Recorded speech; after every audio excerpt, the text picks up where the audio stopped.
ॐ अज्ञानतिमिरान्धस्य ज्ञानाञ्जनशलाकया चक्षुरुन्मिलितं येन तस्मै श्रीगुरवे नमः। वाञ्छाकल्पतरुभ्यश्च कृपासिन्धुभ्यैव च पतितानां पावनेभ्यो वैष्णवेभ्यो नमो नमः। नमो महावदन्याय कृष्णप्रेमप्रदायते कृष्णाय कृष्ण चैतन्य नाम्ने गौरत्विषे नमः। हे कृष्ण करुणा सिंधो दीनबंधो जगत्पते गोपेश गोपिका कांत राधा कांत नमोस्तुते। तप्त कांचन गौरांगी राधे वृंदावनेश्वरी वृषभानुसुते देवी प्रणमामि हरिप्रिये। वृंदायै तुलसीदेव्यै प्रियायै केशवस्य च कृष्णभक्तिप्रदे देवी सत्यवत्यै नमो नमः। श्री कृष्ण चैतन्य प्रभो नित्यानंद श्री अद्वैत गदाधर शिवसदि गौरभक्त वृंद। हरे कृष्ण कृष्ण कृष्ण हरे हरे हरे राम राम राम हरे हरे। हरे कृष्ण। सर्वप्रथम मैं अपने गुरुपाद पद्म ओम विष्णुपाद अष्टोत्तर शत श्री श्रीमद् भक्ति वेदांत माधव गोस्वामी महाराज के चरण कमलों में अनंत कोटि दंडवत प्रणाम ज्ञापन करता हूं। श्रीमद् भगवद गीता के 18वें अध्याय का हम लोग श्रवण कर रहे हैं। 73 श्लोक जिसमें अर्जुन ने भगवान के प्रश्न का उत्तर देते हुए अपनी स्थिति स्पष्ट की है। अर्जुन कह रहे हैं, अर्जुन उवाच नष्टो मोह स्मृतिर्लब्धा त्वत्प्रसादान्मयाच्युत स्थितोऽस्मि गत संदेह करिष्ये वचनम तव। हमारा मोह नष्ट हो गया है, स्मृति की प्राप्ति हो गई है, ये सब आपकी कृपा से हुआ है। अब मेरे संशय नाश होने के बाद मैं अपने स्वरूप में स्थित हूं, इसीलिए मैं अब आपकी आज्ञा का पालन करूंगा। हम लोग 3 दिन से इस बात को सुन रहे हैं। आज जो इसका अंतिम चरण है करिष्ये वचनम तव, इसका हम लोग श्रवण कर लेते हैं कि क्या मतलब है इसका। ऊपर कही गई जो बातें हैं, 4 बातें कही गई हैं, इससे सिद्ध हो जाता है कि अब अर्जुन स्वस्थ हैं। उनका शरीर, उनका मन, उनकी बुद्धि उनके कंट्रोल में है। He has regained his position. जो वो अपने स्वरूप से च्युत हो गए थे शोक के कारण, मोह के कारण, तो अब उनका शरीर स्वस्थ है, मन शांत है, बुद्धि संतुलित है, सुमार्जित है। लेकिन यही गीता के उपदेश की सार्थकता नहीं है। केवल इतना ही पर्याप्त नहीं है।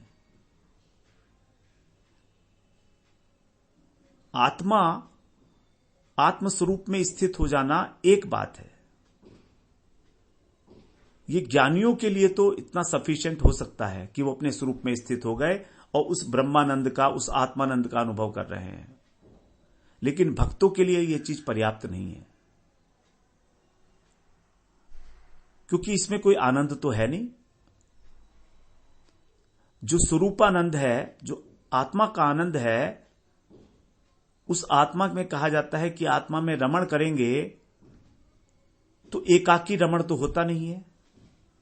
आनंद के लिए तो 2 वस्तु होने चाहिए, तभी तो उसको आस्वादन होगा। रसगुल्ले को यह पता ही नहीं है कि वो कितना मीठा है। आत्मा को यह नहीं पता है कि वो आनंद स्वरूप है, क्योंकि वो तो आनंद ही है। तो उसका आस्वादन करने के लिए भक्त जो है भगवान की सेवा करते हैं अपने स्वरूप में स्थित होकर।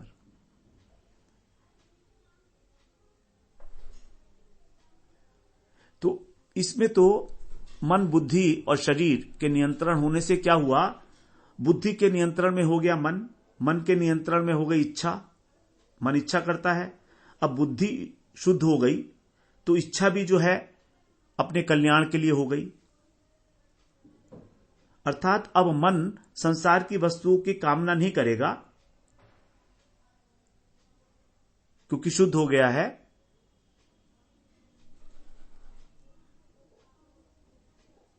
लेकिन मन का स्वभाव है इच्छा करना, तो मन को मारना पड़ता है ज्ञानी पुरुष को, जबकि जो भक्त है वो मन को मारते नहीं है, इंद्रियों को मारते नहीं है, वो उनको भगवान की सेवा में लगा देते हैं। तो यहां पर यही कह रहे हैं अर्जुन, करिष्ये वचनम तव, ये भगवान की सेवा है। भगवान के वचनों के अनुसार अपना जीवन लगा देना और भगवान की उस प्रकार से सेवा करना, यही है भगवान की सेवा। अनेक विद्वानों के अनुसार केवल यहीं पर ही बात समाप्त हो जाती है, बुद्धि तक। अब पांडित्य हो गया, बुद्धि के अंदर आत्मज्ञान प्रकाशित हो गया, लेकिन बुद्धि बलवान हो गई, लेकिन इच्छा शक्ति पे उसका कोई प्रभाव नहीं पड़ता है।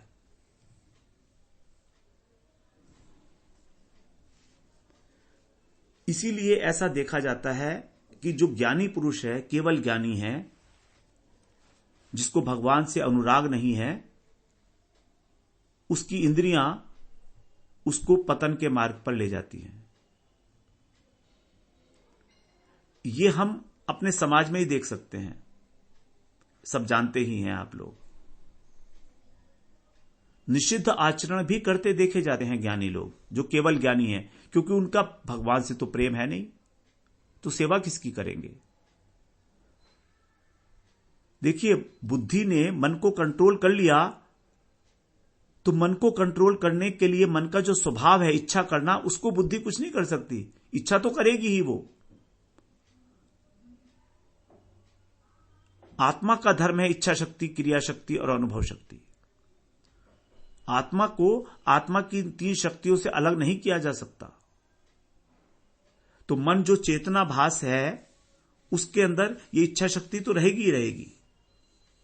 अब अगर भगवान के प्रति प्रेम नहीं है, तो कहीं ना कहीं ये इच्छा शक्ति उसको पतन के मार्ग पर, संसार के अंदर निषिद्ध आचरण करने में प्रवृत्त कर देगी।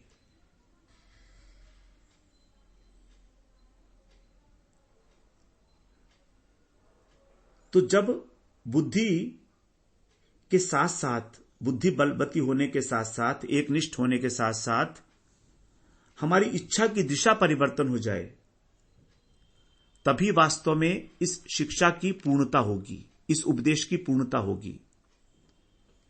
और अर्जुन की शिक्षा की पूर्णता इस बात में है कि अब केवल उनके मन और बुद्धि स्वस्थ नहीं है, केवल स्वस्थ नहीं है, बल्कि उन्होंने अपनी इच्छा को भगवान की इच्छा में मिलाकर अपने कल्याण का मार्ग प्रशस्त करने की दृढ़ प्रतिज्ञा कर ली है।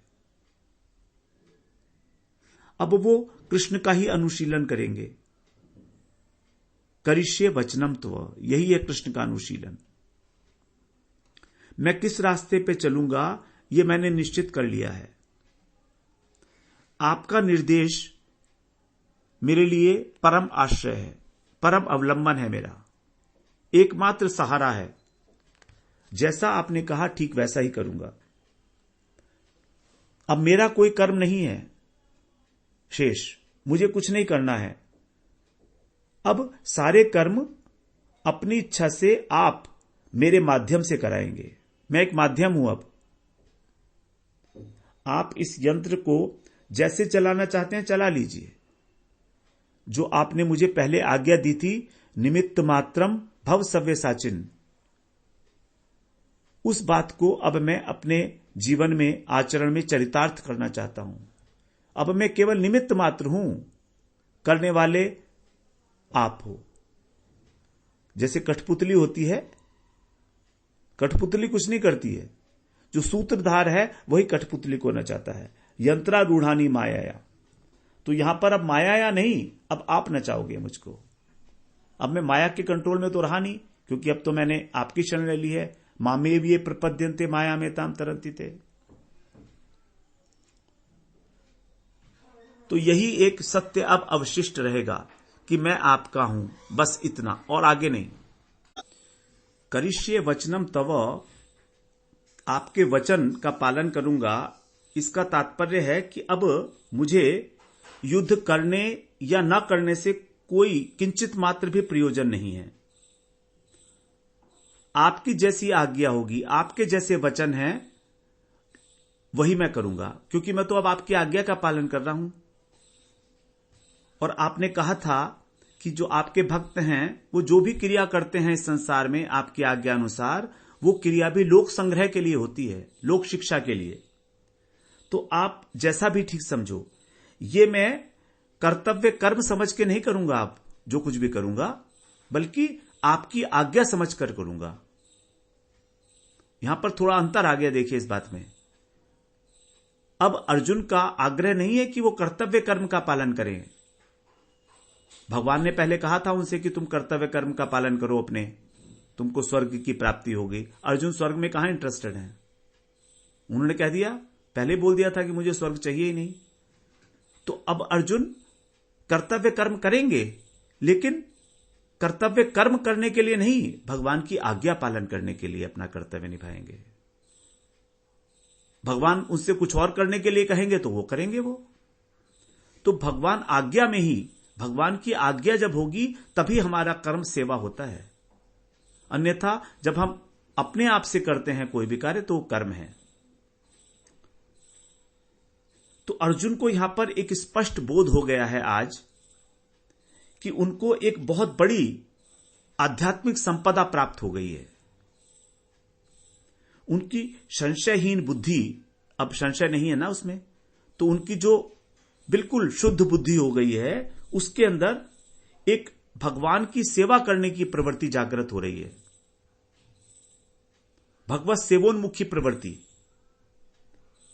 और इसकी प्राप्ति में वो अपना कर्तृत्व भी नहीं मानते कि मैंने बहुत भजन किया, मैंने बहुत साधन किया, मैंने बहुत माला जपी तो मुझे अब मिला है, ऐसा नहीं मानते वो। साधन का बल नहीं है, ये भगवान का अनुग्रह है।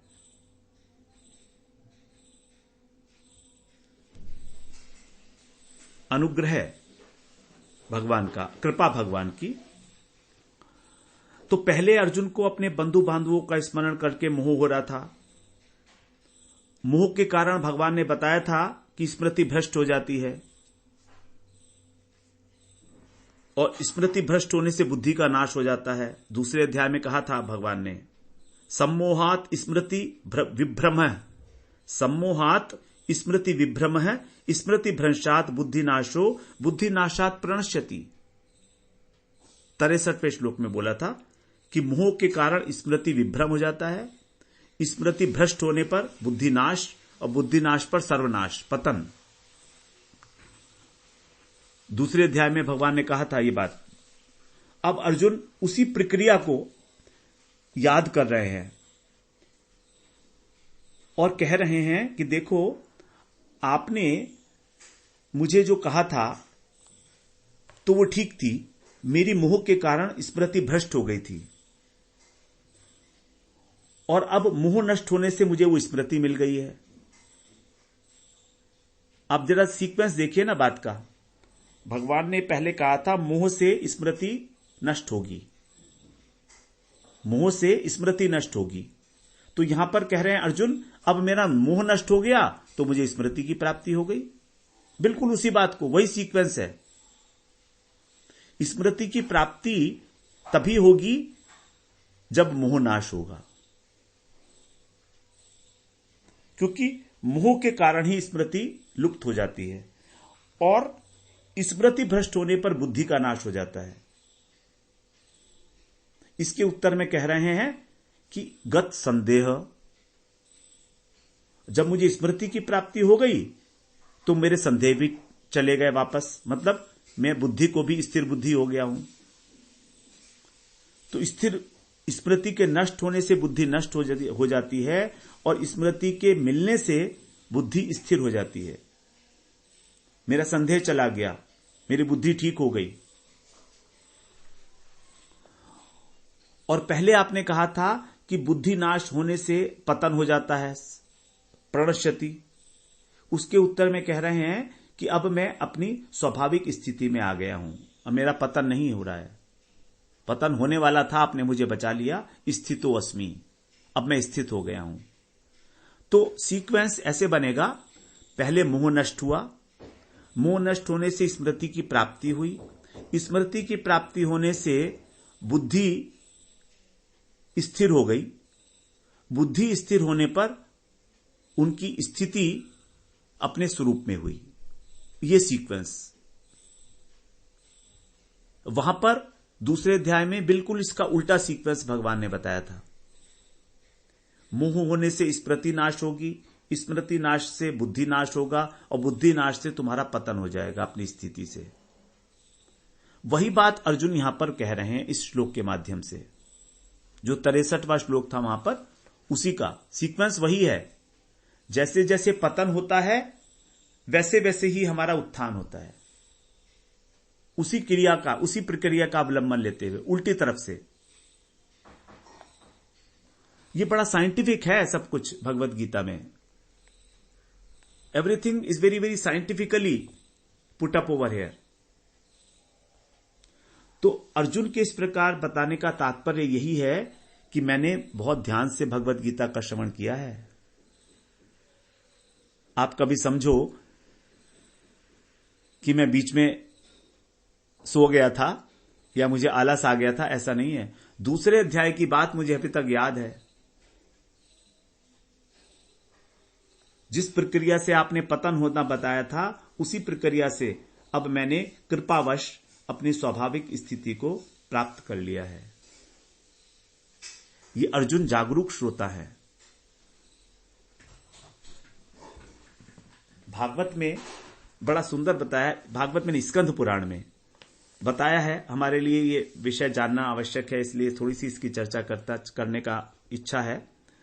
स्कंद पुराण में श्रोता बताए गए हैं दो प्रकार के, एक तो उत्तम श्रोता और एक अधम श्रोता। उत्तम और अधम। उत्तम श्रोता 4 प्रकार के बताए गए हैं। पहला श्रोता है चातक, दूसरा हंस, तीसरा शुक अर्थात तोता, और चौथा मीन अर्थात मछली। तो देखिए 4 प्रकार के श्रोता हैं। अब हम इसमें से निकाल सकते हैं हम कौन से वाले श्रोता हैं। ये उत्तम श्रोताओं की बात हो रही है, अधम श्रोताओं की बात बाद में करेंगे हम। चातक कहते हैं पपीहे को। जैसे ही बादल से पानी आता है, बरसता है वर्षा का जल, तो केवल उसी जल को ग्रहण करता है पपीहा, और किसी जल को नहीं पीता, चाहे मर जाएगा प्यासा, लेकिन उसी जल को पिएगा। उसी प्रकार जो श्रोता अपना सब कुछ छोड़कर अनन्य भक्त है कृष्ण का, वो कृष्ण कथा का ही व्रत ले लेता है श्रवण करने के लिए। कृष्ण की कथा का ही श्रवण करेगा, विष्णु तत्व का ही श्रवण करेगा। वो अनन्य भक्त है वो। और अगर वो रागानुगा भक्त है वो, तो वो केवल भगवान की जो कथाएं हैं भाव संबंधी, अपने भाव के अनुरूप, वात्सल्य भाव है, सख्य भाव है, उस कथा का ही श्रवण करेगा। यह है चातक श्रोता। दूसरा श्रोता है हंस। हंस जैसे दूध के साथ पानी मिला होता है उसको अलग कर देता है, उसी प्रकार ये श्रोता अनेक शास्त्रों का श्रवण करके उसमें जो सार भाग है उसको निकाल लेता है। तो ये सारग्राही श्रोता है, हंस की भांति। तीसरा श्रोता है शुक पक्षी की भांति, तोते की तरह। ये तोता जो भी इसको बहुत अच्छी तरीके से पढ़ाया होता है, वो अपनी भाषा में, अपनी वाणी से और एज इट इज सुना देता है, और उसको सुन के सब लोग बड़े आनंदित होते हैं तोते की आवाज सुन के। तो तोता जो है वो वही कथावाचक से उसने जो सुना वही बात उसने औरों को सुना दी जाकर, तो सब लोग की प्रसन्नता का विधान करता है। तोता भी आनंदित करता है उनको। उसके बाद चौथा श्रोता है मछली की तरीके से। ये मछली क्या करती है, क्षीर सागर वाली मछली है ये। वहां पर मौन रहती है, चुपचाप, और अपलक बिना पल के झिपाए दुग्ध का पान करती रहती है। क्षीर सागर में दुग्ध ही दुग्ध है ना। तो ये श्रोता भी कथा सुनते समय बिल्कुल एकटक होकर बिना कुछ बोले कथा सुनता है, उसका आस्वादन करता है, तो ये प्रेमी श्रोता है, इसको बड़ा भाव इसके हृदय के अंदर उमड़ते रहते हैं, तो ये आस्वादक है मछली वाला श्रोता। तो ये नहीं कह सकते हम इसमें कौन सर्वोत्तम है और कौन इनमें कैटेगराइजेशन, वो नहीं है, ग्रेडिंग नहीं है इनके अंदर, ये एक स्वभाव है, सब उत्तम है ये। तो चातक, हंस, शुक और मीन, ये चार, ये उत्तम श्रोता है चार। और अब अधम श्रोता को भी सुन लेते हैं। अधम श्रोता भी चार बताए हैं। एक है वृक, भूरुंड, वृष और उष्ट्र। वृक का अर्थ है भेड़िया। यह अधम श्रोता भेड़िए की तरह होता है।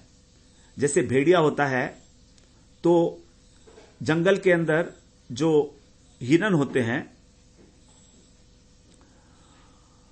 वो जब आवाज सुनते हैं किसी वेणु की, किसी बांसुरी की आवाज सुनते हैं तो उनको डराने के लिए गर्जना करता है, गर्जना करता है बहुत तेजी के साथ। बीच में अचानक ऐसे ही बड़ी सुंदर मधुर ध्वनि चल रही है, वंशी ध्वनि, और ये गर्जना कर देता है भेड़िया बीच में। उसी प्रकार ये जो वृक्ष होता है ये क्या करता है, कथा श्रवण करते समय जो श्रोता लोग हैं वो बड़े ध्यान पूर्वक, बड़े भाव पूर्वक कथा श्रवण कर रहे हैं, लेकिन बीच बीच में कुछ जोर की बोल देता है, कुछ भी जोर बोल देता है, कुछ भी बोल देता है जो मर्जी आए, तो सब लोग डिस्टर्ब हो जाते हैं। इसको कहा गया भेड़िया श्रोता। दूसरा है भूरुंड। भूरुंड का मतलब है ये हिमालय के शिखर पर रहता है, पक्षी है। अगर किसी के ये अच्छे वाक्य को सुने, शिक्षाप्रद वाक्य को, तो वैसे ही बोल देगा, लेकिन अपने आप से इसका कोई लाभ नहीं उठाएगा। तो जो उपदेश सुन के दूसरे को तो सिखाए लेकिन स्वयं आचरण में ना लाए, यह है भूरुंड श्रोता। तीसरा है वृष अर्थात बैल। अब ये बैल जो होता है इसके आगे चाहे अंगूर पड़े हो, चाहे खली पड़ी हो, भूसा पड़ा हो, दोनों को एक ही मानता है, ये डिफरेंशिएट ही नहीं करता, जो मिलता है उसको खा लेता है।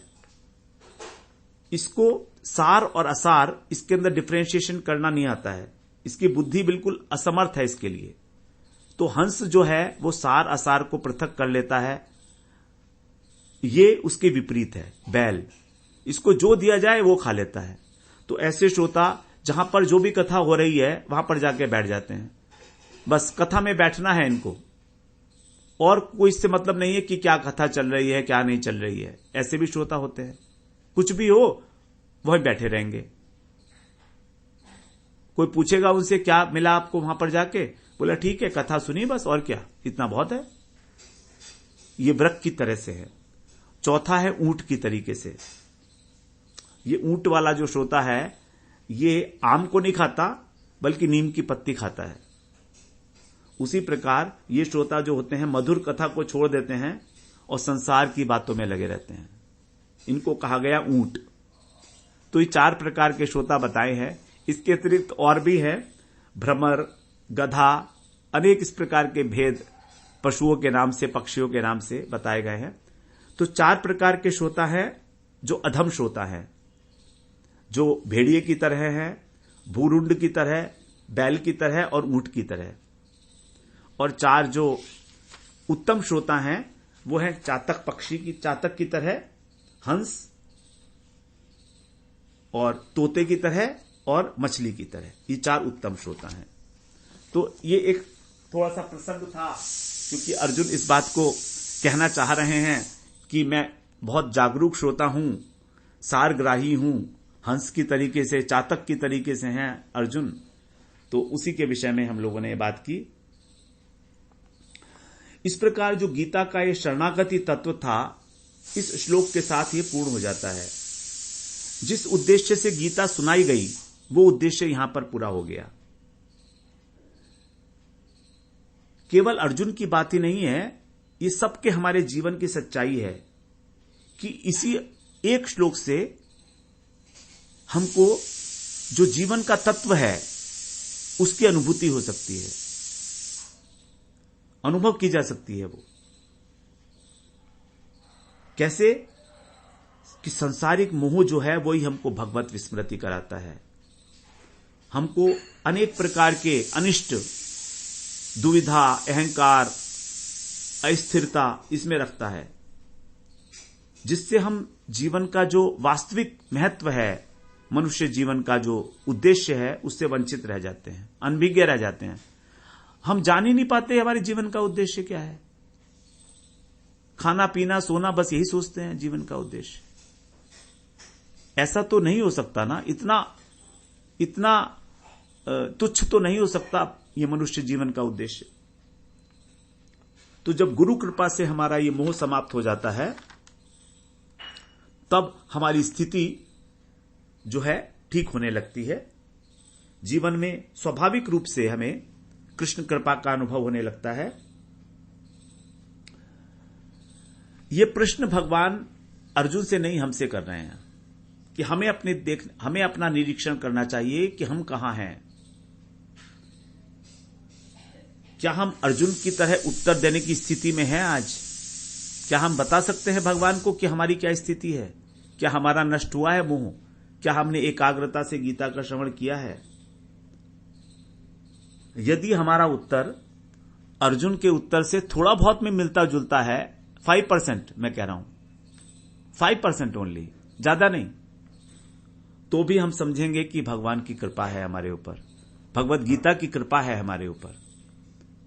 Even 5% to 10% similarity with the answer of the Arjuna, it shows that yes, we are receiving the mercy of Srimad Bhagavad Gita and Lord Shri Krishna. भगवान की कृपा हमारे ऊपर है, विशेष कृपा है ये। अगर हमारा 10% उत्तर भगवान अर्जुन से मिलता हुआ है, बहुत बड़ी कंसेशन है ये, 90% की कंसेशन है। तो हमें भगवान का मन ही मन कृतज्ञता ज्ञापन करना चाहिए। मन ही मन निष्कपट भाव से हमें भगवत गीता को अपने हृदय में आदर देना चाहिए, समर्पित होना चाहिए हमारा जीवन उसके प्रति।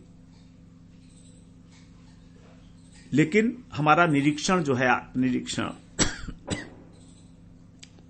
ये निष्पक्ष होना चाहिए। ऐसा नहीं कि मान लिया हमने ऐसे कि हम अर्जुन की तरह से स्थिति में हैं उत्तर देने की। अगर हम कुछ भी उत्तर देने की स्थिति में नहीं हैं, तो हमको और अधिक एकाग्रता के साथ गीता का श्रवण करना चाहिए। यदि हमें अर्जुन के उत्तर के साथ अपने उत्तर की सिमिलैरिटी को बढ़ाना है, तो हमको विशेष रूप से जो विशेष अध्याय हैं गीता के, विशेष प्रसंग हैं, तात्विक चर्चा से परिपूर्ण है, उसका बार बार श्रवण करना चाहिए, पुनः पुनः अध्ययन करना चाहिए, मनन करना चाहिए इसका। अपने हाथ से नोट्स बनाकर हमको भगवत गीता का अध्ययन करना चाहिए। मैं तो अपने नोट्स बनाकर ही अध्ययन करता हूं, बिना नोट्स के मैं नहीं कर सकता हूं। ये मेरी बचपन से आदत है। जो मैं एक बार लिख लेता हूं वो मेरे को समझ में आती है बात। ये सबका एक अपना अपना विचार होता है। कुछ लोगों को केवल श्रवण मात्र से ही बात समझ में आ जाती है, लेकिन जब मैं उसको कागज पर उतारता हूं तो मुझे बिल्कुल स्पष्ट क्लियर हो जाती है। इससे हमारा उत्साह भी बढ़ेगा, आत्मविश्वास भी बढ़ेगा। आप देखिए, आप केवल 4 श्लोक ही ले लीजिए स्टार्टिंग में, चतुश्लोकी गीता ले लीजिए, बस इतना। उसके अंदर सिर्फ 13 लेसन है। उन 13 लेसन्स को आत्मसात करिए, उन 13 लेसन्स को पक्की तौर से समझ लीजिए कि क्या मतलब है भगवान का। We have to devote around 6.5 hours to it. 4 श्लोक को समझने के लिए 6.5 घंटे आपके चाहिएंगे, आपको देने पड़ेंगे, अगर ऐसा मानते हैं आप तो। चतुश्लोकी गीता 10वें अध्याय के 8वें श्लोक से 11वें श्लोक तक, बस 4 श्लोक हैं, 8, 9, 10, 11। उसको हमने 13 लेसन्स में कवर किया है। मतलब आधा घंटे के 6.5 घंटे हो गए। तो यदि हम गीता का अध्ययन करके संशय रहित होकर और अनेक प्रकार के जो मत प्रचलित हैं संसार में, उन सब से उपराम होकर भगवान की शरणागति लेंगे तभी हमारा जीवन कृतकृत्य होगा। हमारा जीवन में एक अद्भुत ऊर्जा का, स्फूर्ति का संचार होगा, उत्साह आएगा, कृपा मिलेगी भगवान की। तो अब हम लोग इसी चर्चा को थोड़ा सा और अभी कंटिन्यू करेंगे। जो इसमें कुछ विशेष बातें हैं अर्जुन के उत्तर में, उसके विषय में चर्चा करनी आवश्यक है, क्योंकि ये उपसंहार ही है एक प्रकार का। तो आप थोड़ा सा और धैर्य धारण करें। वांछा कल्पतरुभ्यश्च कृपा सिंधुभ्यैव च पतितानां पावनेभ्यो वैष्णवेभ्यो नमो नमः।